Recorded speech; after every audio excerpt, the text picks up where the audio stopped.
Hello my dear students, welcome to Dream Classes. Dream Classes में आपका स्वागत है। और आज हम पढ़ेंगे होमोनिम्स। ठीक है, ये आपके इंग्लिश ग्रामर से रिलेटेड है as well as your Hindi. आपको इंग्लिश ग्रामर तभी आएगी जब आप हिंदी ग्रामर के साथ यानी हिंदी व्याकरण के साथ इंग्लिश ग्रामर को कोरिलेट करके चलेंगे। ठीक है, जैसे आप हिंदी में पढ़ते हैं समरूपी भिन्नार्थक शब्द, समरूपी भिन्नार्थक शब्द, वही आप इंग्लिश में पढ़ेंगे होमोनिम्स या होमोफोन्स। इनकी इसका ओरिजिन कहां से हुआ है? ओरिजिन मींस उत्पत्ति, मतलब ये जो वर्ड है होमोनिम्स ये कहां से निकला है। सबसे पहले the word homonyms come from the Greek word. ठीक है, ये जो होमोनिम्स वर्ड है ना वो ग्रीक वर्ड से निकला है। ग्रीक वर्ड कौन सा? Homonyms, which means having the same name, यानी ऐसा शब्द। ये किस शब्द से निकला है? कहां से निकला है? ग्रीक शब्द से होमोनिम्स, जिसका मतलब है हैविंग द सेम नेम, यानी इसको जो बोलते हैं ना हम तो सिमिलर, यानी साउंड जो है उसका जो हम सुनते हैं वो सिमिलर होता है, एकदम एक जैसा होता है।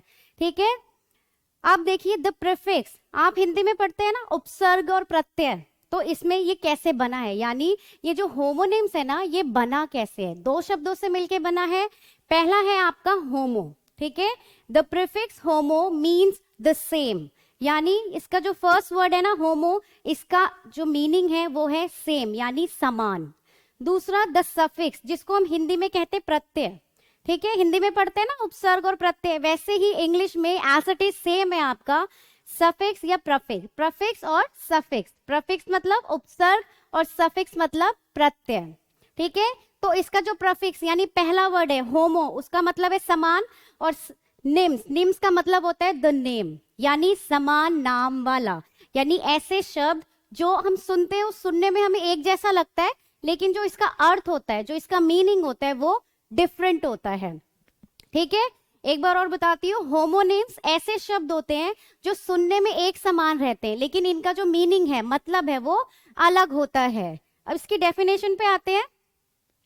इसका डेफिनेशन यानी परिभाषा है होमोनिम्स आर टू और मोर वर्ड्स, यानी होमोनिम्स क्या होते हैं? एक दो वर्ड होते हैं या दो से ज्यादा होते हैं। ठीक है, जैसे हमने कल का पढ़ा था ना पर्यायवाची, सेम ये भी ऐसा है, लेकिन पर्यायवाची में क्या है? सिमिलर अर्थ होता है सबका।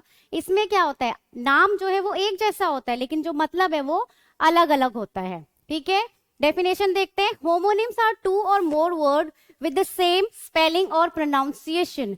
स्पेलिंग बच्चों, स्पेलिंग, इसकी स्पेलिंग सेम होगी, प्रोनाउंसिएशन भी सेम होगा, बट यहां लिखा है ना बट, लेकिन, ठीक है, लेकिन विद डिफरेंट मीनिंग, यानी ऐसे शब्द जो सुनने में भी हमें एक जैसा लगेगा, जिसको हम बोलते भी एक जैसा है, लेकिन जब हम इसका यूज करते हैं सेंटेंस में तो ये बिल्कुल डिफरेंट हो जाता है।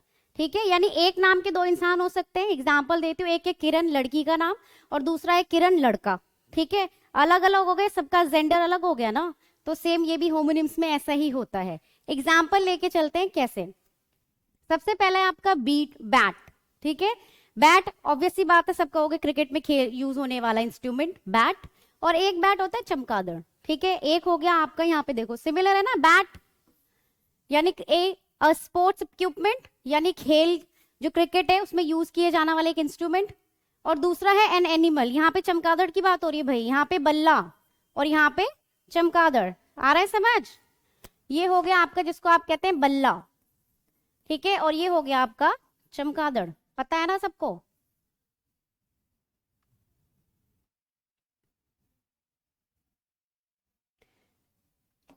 ठीक है, ये हो गया आपका चमगादड़। ठीक है, बैट अंधेरी जगह में रहता है, उल्टा लटका हुआ, पता चल गया? वही वाला एनिमल जिसको हम मैमल भी कहते हैं। ये एक ऐसा पक्षी है जो अंधेरे में भी देख सकता है, रेडिएशन का यूज करता है, ये सोनार का। ठीक है, आया समझ? दूसरा है आपका रिंग, सेम है, सुनने में से आ रहा है, सबको पता चलेगा कि अंगूठी की बात हो रही है, लेकिन यहाँ अंगूठी की बात नहीं हो रही है।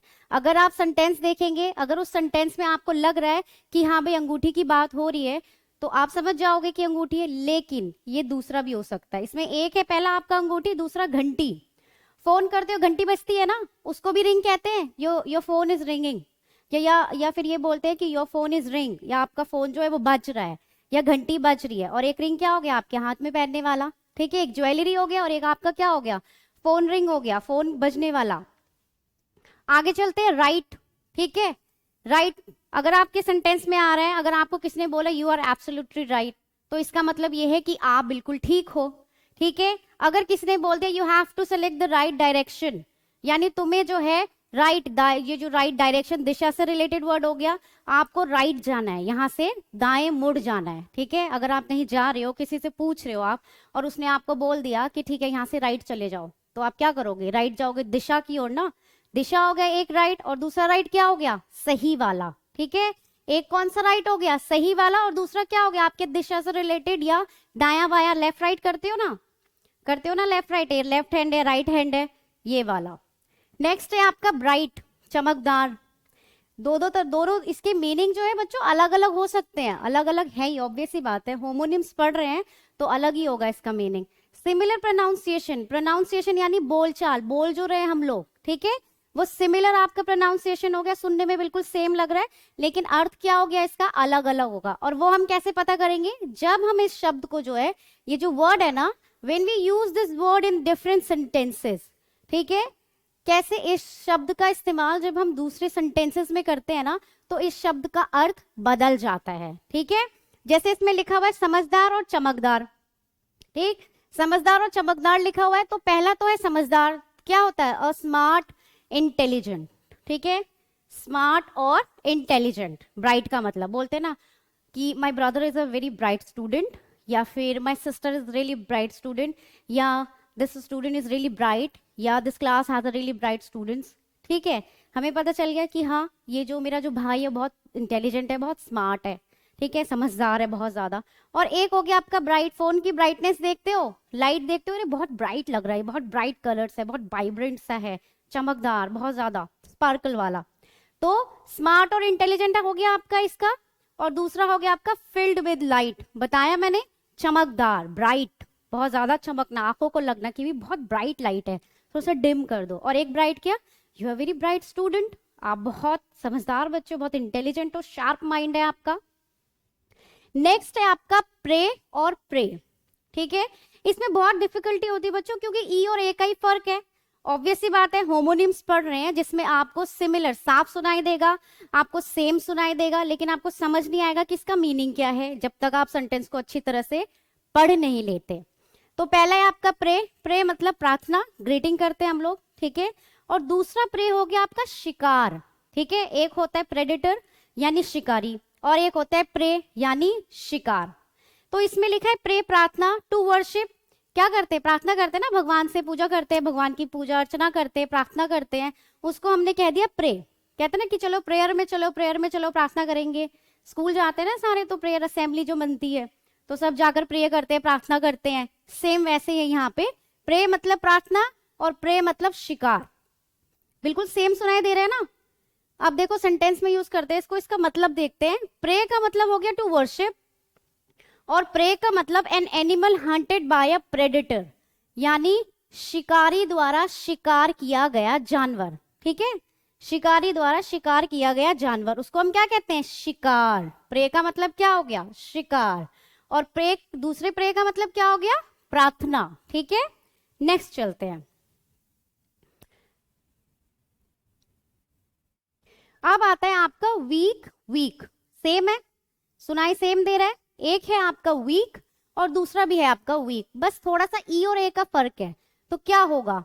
ये पहला वाला जो वीक है ये है आपका ड्यूरेशन ऑफ द डेज, ठीक है, यानी दिन का जो ड्यूरेशन होता है, यानी 7 दिन मिलके सप्ताह बनता है, ठीक है, 7 डेज मिलके एक वीक बनता है ना।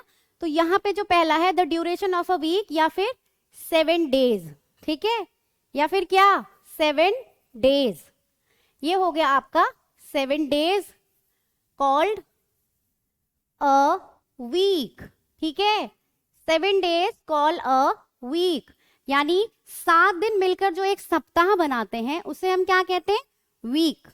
दूसरा है आपका वीक, कमजोर, ठीक है, दूसरा क्या है आपका? वीक यानी कमजोर, नॉट स्ट्रॉन्ग, ज्यादा ताकतवर नहीं है, वीक है ये, शी इज वीक, या बोलते हैं ना कि शी इज रियली वीक, या this student is really weak, यानी ये कमजोर स्टूडेंट है, इसको जो है थोड़ा और एक्साइटेड बढ़ाओ भाई, इसके अंदर जो है मोटिवेशन लेकर आओ, इसे मोटिव करो, मोटिवेट करो इसको ज्यादा, ताकि ये ज्यादा अच्छे से अपनी स्टडी पर फोकस कर पाए। तो ये हो गया आपका वीक, ये हो गया आपका वीक, दोनों। एक है आपका सप्ताह वाला और दूसरा क्या है आपका कमजोर। नेक्स्ट है आपका 8 और दूसरा है 8। ऑब्वियस सी बात है, देखो ये जो 8 है ना बच्चों, ये EAT का वर्ब है, ये पास्ट टेंस, खाया।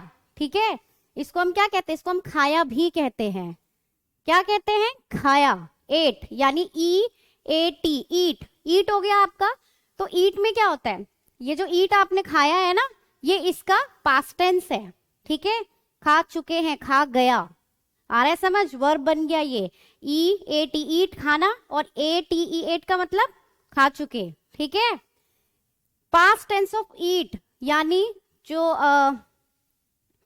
हिंदी में क्या, पास्ट टेंस ऑफ ईट मतलब, पास्ट टेंस भूतकाल ना, हाँ भूतकाल, पास्ट टेंस मतलब भूतकाल, किसका, ईट का भूतकाल, जो बीत चुका है आपका। ठीक है, खा गया, वो खत्म हो गया। उसके बाद है आपका 8, 8 मतलब 8, 1 2 3 4 5 6 7 8, आफ्टर द 7 और बिफोर 9। ठीक है, ये क्या है, 8 मतलब 8, ये आपका नंबर हो गया, डिजिट में आ गया आपका। इसमें लिखा है अ नंबर ऑफ, सिंपल है, अ नंबर ऑफ या अ नंबर बिफोर 9 और आफ्टर 7। ठीक है, एक ऐसा नंबर जो 9 के पहले आता है और 7 के बाद आता है। ठीक है, क्या, 8 नंबर। नेक्स्ट चलते हैं नो, नो। ठीक है, आई डोंट नो, मुझे नहीं पता। ठीक है, no, I don't need it. एक हो गया आई डोंट नो, मुझे नहीं पता, आई डोंट नो, नो मतलब जानना, पता होना, मुझे नहीं पता। और दूसरा है आई डोंट नीड इट। ठीक है, no I don't need it, नहीं, मुझे इसकी जरूरत नहीं है। ठीक है, तो ये हो गया, एक हो गया आपका नो, टू हैव नॉलेज यानी किसी चीज की जानकारी होना, किसी चीज की जानकारी होना, नॉलेज होना। अगर आपसे किसी ने पूछा कि बेटा मुझे कैमरे के बारे में बताओ या मुझे माइक के बारे में बताओ, तो अगर आपको पता होगा तो आप बोल दोगे okay I will explain it. ठीक है, मैं आपको बताता हूँ। अगर आपको नहीं पता होगा तो आप क्या कहोगे, आई डोंट नो, मुझे नहीं पता, या I don't know about it, मुझे इसके बारे में नहीं पता। ठीक है, KNOW नो, जिसमें के आपका साइलेंट है। ठीक है, दूसरा नो NO नो वाला, नहीं, नहीं पता। तो किसी ने अगर आपको पूछा कि बेटा आपको, मुझे यहाँ मंदिर जाना है तो मुझे बता दो रास्ता, तो आप कहोगे नो आई डोंट नो, यानी नहीं, मुझे नहीं पता। ठीक है, नेक्स्ट चलते हैं। अब क्या करेंगे, जो हमने जितना भी किया है ना उसको हम क्या करेंगे, सेंटेंस में यूज करेंगे, और आपको बताना है, यानी आपको पता चल जाएगा कि सेंटेंस में जो हमने वर्ड यूज किया है, जो हमने होमोनिम्स यूज किया है, वो हम जब पढ़ रहे हैं तो लग तो बिल्कुल ठीक रहा है, लेकिन उसका मीनिंग जो है वो गलत है। तो पहला आपका सेंटेंस है, we created a route and set off tomorrow. ठीक है, we created a route and set off tomorrow, यानी हमने जो है अपना रास्ता तय कर लिया है कल के लिए, यानी कल कहीं जाना है हमें घूमने के लिए, तो हमने जो अपना रास्ता तय कर लिया, हमें इस रूट से इस जगह पे पहुंचना है। तो यहाँ पे क्या दिया हुआ है बच्चों, रूट, ROOT रूट। तो इस रूट का मतलब क्या होता है, जड़। आ रहा है समझ। अब देखो क्या कंफ्यूज हो जाते हैं, होमोनिम्स में कंफ्यूज इसलिए हो जाते हैं क्योंकि सिमिलर प्रोनाउंसिएशन है और कभी कभी स्पेलिंग भी सेम हो जाती है, लेकिन उसका मीनिंग कैसे बदल जाता है, सेंटेंस में जब हम उसका यूज करते हैं, यानी जब भी हम उस शब्द का, उस वर्ड का वाक्य में यूज करने लग जाते हैं, वाक्य में प्रयोग करने लग जाते हैं, तो हमें पता चलता है कि रियल में ये वर्ड जो है इस सेंटेंस के लिए नहीं बना। ठीक है, या ये वर्ड इस सेंटेंस के लिए परफेक्ट नहीं है, क्योंकि अगर ये सेंटेंस, सपोज आप ये तो नहीं बोलोगे ना कि हमने कल के लिए जड़ सेट कर लिया, कल हम कहीं जा रहे हैं और कल के लिए हमने जो है जड़ सेट कर लिया, ये तो नहीं कहोगे। आप क्या कहोगे, आप ये बोलोगे कि हाँ हमें कल जाना है तो हमने इस रूट से होकर जाना है, तो हम इस रूट को सेट करेंगे कि हाँ भाई यहाँ से मुड़ने से ये आ जाएगा और यहाँ से जाने से हम इजीली पहुंच जाएंगे अपने डेस्टिनेशन पे। तो सेम यहाँ पे क्या है, रूट, ROOT रूट मतलब जड़, पेड़ की जड़, और इसका आंसर क्या होगा, रूट। ठीक है, ROUTE रूट यानी रास्ता, दिशा। कल हम जिस रास्ते से, कल हमें कहाँ जाना है, सपोज हमें कल कहीं घूमने जाना है, हिल स्टेशन जाना है, तो हमें कौन सा हाईवे लेना है, कौन सा रूट लेना है, उस रूट के लिए। नेक्स्ट है आपका, I will pray for you to win the game, यानी मैं प्रार्थना करूंगा कि तुम इस गेम को जीत जाओ। अब यहाँ पे प्रे लिखा हुआ है कौन सा, आपको, आपने एग्जाम्पल में देखा होगा प्रे का कौन सा था, शिकार। तो ये शिकार के लिए तो नहीं जाओगे, आप ये प्रार्थना करोगे कि वो शिकार जो है गेम जीत जाए? नहीं, प्रार्थना करोगे ना, शिकार तो नहीं करोगे। तो इसलिए यहाँ पे यूज करेंगे प्रे, PRAY वाला, ठीक है। प्रे मतलब प्रार्थना, मैं प्रार्थना करूंगा कि तुम जो हो गेम जीत जाओ, ठीक है, शिकार नहीं, प्रार्थना। नेक्स्ट है आपका I ate। एग्जाम्पल में पढ़ा था ना 8 और 8 वाला, same similar pronunciation but different meaning. तो इसमें भी यही है, I ate the pasta you made for me, यानी जो पास्ता तुमने मेरे लिए बनाया था वो मैं खा चुका। मैंने बताया था ना पास्ट टेंस, भूतकाल। तो इसमें लिखा हुआ है 8, ये 8 तो नंबर वाला है, ठीक है। अब ये तो नहीं बोलोगे ना कि मैंने 8 पास्ता खाया, मतलब खाया तो होगा ही नहीं, 8 pasta you made for me, नहीं होगा। यानी मैंने पास्ता खाया जो तुमने मेरे लिए बनाया था, ठीक है। लिखा है ना मेड, ये आपका पास्ट टेंस हो गया, ठीक है। I ate, ये भी आपका पास्ट टेंस हो गया। I ate the pasta you made for me, यानी मैं वो पास्ता खा चुका जो तुमने मेरे लिए बनाया था। नेक्स्ट है आपका I will meet you after the meeting। देखो यहाँ पे क्या लिखा है, मीट। कौन सा वाला मीट है ये? मांस वाला मीट, ठीक है। क्या होता है? मांस, जिसको हम इंग्लिश में क्या कहते हैं? फ्लैश ऑफ एन एनिमल, यानी किसी जानवर का फ्लैश, मांस। I will meet you after the meeting, यानी मैं आपसे जो है मीटिंग के बाद मिलूंगा, ठीक है, आपसे मीटिंग के बाद मिलूंगा। पर यहाँ पे क्या है, ये तो मास हो गया, तो सेंटेंस का बिल्कुल बदल दिया ना, बिल्कुल एकदम पूरा इसका जो सेंटेंस है इसका पूरा मीनिंग बदल दिया। सुनने में तो हमें बिल्कुल ठीक लग रहा है कि I will meet you after meeting, मैं तुमसे मीटिंग के बाद मिलूंगा। लेकिन यहाँ पे जो मेन कैरेक्टर है ना ये मीट, ये गलत है। इसकी जगह क्या आएगा? MEET, meet. क्या आएगा इसकी जगह? MEET, मीट, ठीक है। जिसका हिंदी में क्या होता है? मिलना या मिलूंगा, ठीक है, मिलना या मिलूंगा। नेक्स्ट है आपका आई फील वेरी वीक टुडे। देखो दिख रहा है यहाँ पे वीक, बताया था मैंने आपको एग्जाम्पल में, weak. I feel very weak today, आज जो मैं बहुत कमजोर सा महसूस कर रहा हूँ, आज मैं बहुत कमजोर सा महसूस कर रहा हूँ। क्यों? अब देखो यहाँ पे लिखा हुआ है weak, I feel very weak today. आप ये बोलोगे क्या? आज मैं सप्ताह कर रहा हूँ, नहीं ना, नहीं बोलोगे ना।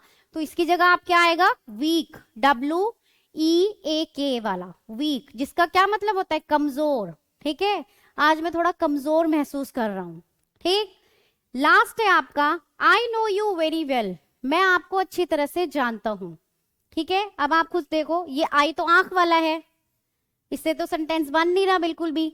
जब आप लिखने पे आओगे तो गलत है, बोलने से तो बिल्कुल सामने वाले को यही लगेगा कि ये तो बिल्कुल ठीक बोल रहा है। I know you very well, मैं आपको अच्छे से जानता हूँ। लेकिन जब हम लिखते हैं और आई की जगह हमने ये EYE लिखा हुआ है, तो फिर यहाँ पे क्या होता है? यहाँ पे हमारा केस जो है वो खराब हो जाता है। इसके लिए हम क्या यूज करेंगे? आई क्या है? एक तरह से वर्ब है आपका, सब्जेक्ट भी कह सकते हैं, नाउन, ठीक है। क्या होता है नाउन? संज्ञा, ठीक है। ये जो है ना ये आपका नाउन है, ठीक है। सब्जेक्ट भी कह सकते हो आपको कि जिसके बारे में बात हो रही है, ठीक है। I know you very well. तो आज जो है बच्चों हमने होमोनिम्स पढ़ लिया और मुझे आशा है कि आप लोगों को अच्छा लगा होगा। तो फिलहाल के लिए चैनल को शेयर करिए, सब्सक्राइब करिए, बहुत पढ़िए। Good luck.